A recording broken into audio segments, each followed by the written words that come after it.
জীবনে কত রকম মানুষের সাথে পরিচয় হলো, আবার কত মানুষের চেহারাটাও ভুলে গেছি।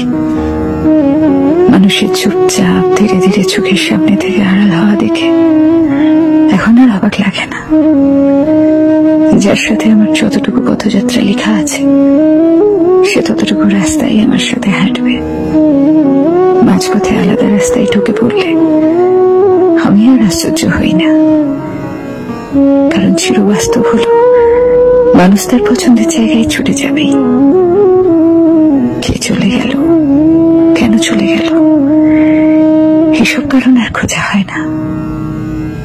আমার সাথে তার এতটুকু পথ চলাই ছিল, এটাই বিশ্বাস করি, মেনে নি। সবাই তার গন্তব্যস্থল খুঁজে পাক, আমি কারো শেষ গন্তব্য হব এটা জরুরি না।